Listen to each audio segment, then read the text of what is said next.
So today is Feb 15, 9 p.m.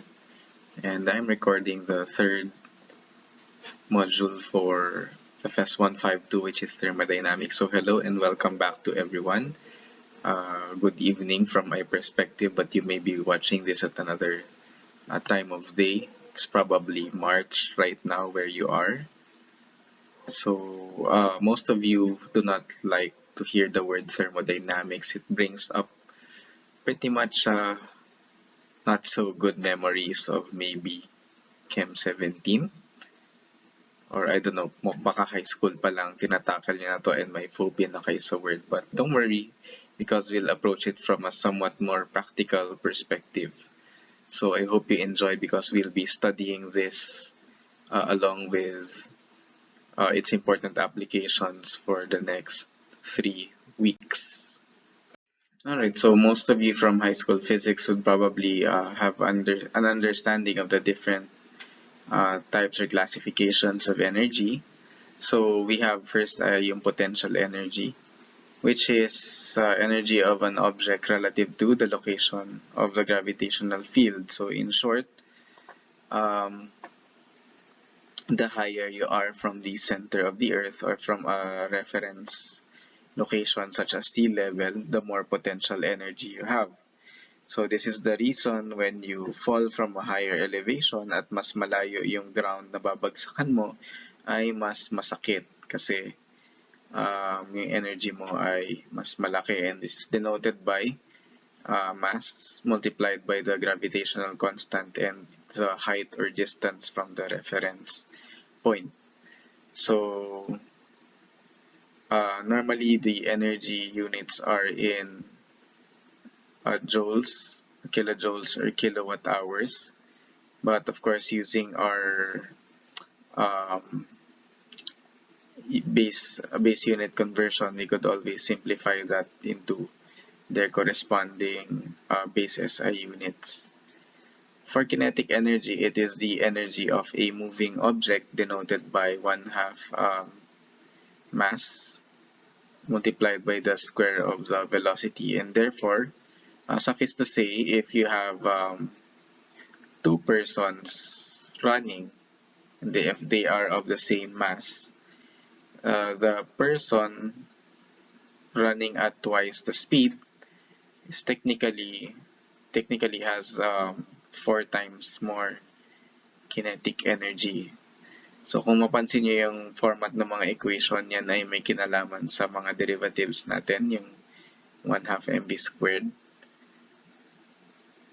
Wala na, baka kasi familiar kayo at naaalala nyo yung mga dy dx ninyo from Math 21 or Math 50 series.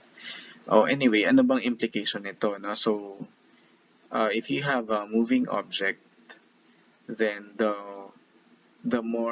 faster it travels, the exponentially more energy it has, or rather, it needs more energy to travel at that speed, exponentially more. And at the same time, if you have a collision, it is exponentially more dangerous as well. And that is why, for let's say, a vehicle na running at 10 kilometers per hour maaksidente versus a vehicle at 60 kilometers per hour, o exponentially much more yung damage na pwedeng mangyari dun sa high-speed vehicle. Ano bang kinalaman nito sa pagkain? Siyempre, marami. Hindi porket ang rule natin sa physics puro mga bolang binabato na. So at the molecular level, of course, we can have calculations for kinetic energy, and even at the macro level, if you're dealing with fluid flow, if you have 10 liters per second of liquid food moving through a pipe, then that requires energy and the calculation of how powerful a pump needs to be to output that amount of mechanical work to move your water from point A to point B. Next there is internal energy. It cannot be measured directly, but we have a reference point for it na at this temperature we can consider it to have zero internal energy. Usually, yun yung tinatawag natin sa concept ng enthalpy. Okay, then we have thermal energy, which is energy that is directly related to the temperature uh, of a substance. And this is given by yung MCAT na tinatawag natin sa chem, yung mass multiplied by the specific heat and the temperature gradient or temperature change. Okay, so this is negative is heat is transferred from the system to the surroundings, aka heat loss, and positive if the heat is transferred in the reverse direction or heat gained. So in short, may pagkain, ininit ka, Q is positive because you transferred heat from the surroundings to the food, whether that be sa stove top or sa microwave or something. And then when you are cooling a food product, then of course that Q is negative. So since Valentine's kahapon, parang madaling tandaan, kung ikaw ang system, ang heat ay parang pagmamahal. No? So positive kapag binigyan ka nito. Cheesy. Okay, so pagkatapos ng graduate, you'd probably define work as something you do to generate income to support your needs or to maybe help your family, right? But in thermodynamics, the definition of work is lahat ng interaction between system and surrounding which does not result in a temperature change. So, napakasimple nun. Kung merong pagpapalit ng energy between your system and your surroundings, tapos hindi iyon nag-cause ng even the slightest amount of change in temperature, then that is work. Okay, so napakadali niyang intindihin. And of course, this can be seen in various ways, no? So lahat ng electrical devices natin, except those whose intention is purely to generate heat, ay nagpo-work or ang output nila ay considered as work, whether that be your electric fan, your television, and so on. Okay, work. So work equations review from physics. When you push a certain object with a certain mass for a certain distance, then the work done is equal to the force applied, which is mass times acceleration, and the distance moved. If there are frictional forces, then you add the amount of work done to counteract the frictional force to the total amount of work. And then, of course, when you expand or compress a gas, you do work. So, P delta V, akala nyo pang chem lang yan, hindi pala. Pang food ing din pala. When you have constant pressure and you apply work to a gas, then it will expand. Similarly, when the gas does work, then it compresses or contracts. So, we'll study that more when we look at steam and refrigerants.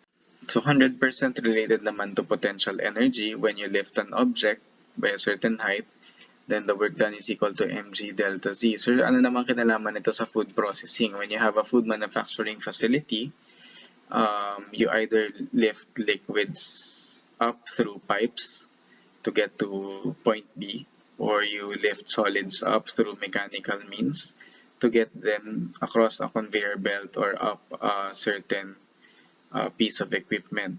Okay, so mg delta z, mass multiplied by acceleration due to gravity and the change in height. Similarly, when you change the velocity of an object, so similar sa kinetic energy, work is also done. So you need work to accelerate your, let's say, your vehicle or yourself when you're running. And similarly,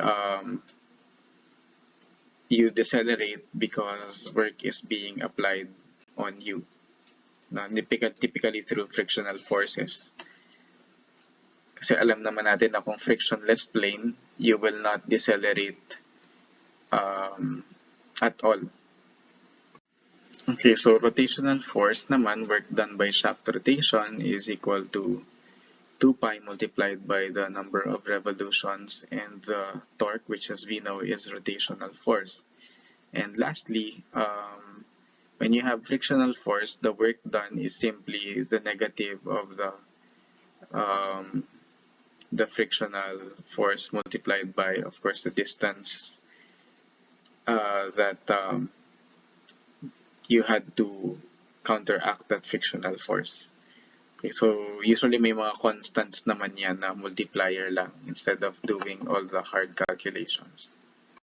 Okay, so if you recall yung tinatawag natin ng mga systems, if we have a closed system, and then ito yung energy balance mo, the change in energy is equal to Q minus W, where Q typically is yung heat applied to the system less W or work done by the system. And this change in energy has three components: change in internal energy, which is mostly dependent on the change in temperature, change in kinetic energy, which is depending on the velocity at which the object moves, and change in potential energy, which is kung may change man sa height ng object mo with respect to the ground. So if we were, for example, to take, yung paborito ko na lang, yung ice cream. Okay, yung ice cream, kapag yan ay pumapasok sa hardening tunnel na conveyor belt, so you are moving it pataas doon sa loob ng tunnel, so spiral siya. Imagine mo siya parang escalator na spiral staircase, no? Ganun umaakyat yung ice cream doon, and it travels at a constant velocity, and then it travels upward slowly, and at the same time you are cooling it while it's traveling there. So it is giving away its heat to the surroundings in that case, in that process. Pero at the same time, nag-i-increase yung nagdi-decrease, yung internal energy niya kasi nga it's losing heat. At the same time, nag-i-increase yung potential energy niya kasi pataas ng pataas yung elevation niya with respect to the ground. And of course, kung siya ay nag-travel at a constant speed, then there is no change in kinetic energy. Although yung application na ito is, ano bang relevance niyan? Kapag nasa point siya na mataas at nalaglag siya dahil marami siyang potential energy, basag siya. Also, dahil nag-accelerate siya dahil siya ay nakatapak sa conveyor, kung malaglag siya, hindi siya magdadrop lang straight down to the floor. Meron din siyang horizontal component ng velocity. So bakit ko po alam yan? Kasi kapag nagka-problema yung hardening tunnel namin sa Magnolia ice cream noon, talagang niluluwa ng freezer yung mga ice cream tubs at parang kang binabagsakan ng bato. No, ice cream may be less dense than water, pero pag bumagsak siya from high elevation and at minus 25 degrees Celsius, matigas na matigas siya. Yun lang po ang masasabi ko. Alright, now what if we have open systems? So ganun pa rin, we have internal energy, kinetic energy, potential energy components, but on top of that you add the product of pressure and volume, which is mostly applicable to solids and liquids. Rather liquids and gases. Alright, yung equation na to mostly magagamit natin sa fluid flow. So notice kung makikita niyo yung build-up, when you have mass balance, you can incorporate mass into your energy balances. And then mass and energy balances can be incorporated into fluid flow, and then all of them into heat transfer. So tuloy-tuloy yan, build-up na yan ng concept. So you need to understand each one for you to get the next part of the lesson. Okay, so madalas nating marinig yung salitang steady state, and we've defined it before. So when it comes to energy balance, ang ibig sabihin lang nito ay walang accumulation ng energy, or the flow rate of energy coming in and going out are equal such that the change in energy in a system is zero. By the way, pag may tuldok po pala sa taas, yung isang variable, ang ibig sabihin lang po nun ay flow rate siya, which is binabago mo yung units niya na may divisor ka na time. So, energy per unit time ito or joules per second or watts. Ibig sabihin, anong practical implication nito? So, when you have a system or a unit operation in consideration, when it is in steady state, so that doesn't mean na halimbawa, pumasok sa machine mo yung pasteurizer, pumasok sa pasteurizer mo yung gatas, hindi ibig sabihin na paglabas niya same yung energy niya. Okay? Ang ibig sabihin lang, how much total energy you're putting into the system is equal to the total energy coming out. So, in that sense, wala kang fluctuations per se. Kumbaga, papasok ng 50 degrees Celsius yan, yung gatas mo, lalabas siya ng 80 degrees Celsius consistently. No, oras kasi na may fluctuation doon sa flow ng energy ay hindi na siya steady state, and malaking problema yon practically speaking kasi wala kang matinong control doon sa system mo. So anyway, just medyo abstract yung mga concepts ngayon, but we will come back to these as we study the later applications, and hopefully you'll understand and get to apply this even sa iba pang unit operations na may encounter nyo na hindi na natin maaaral.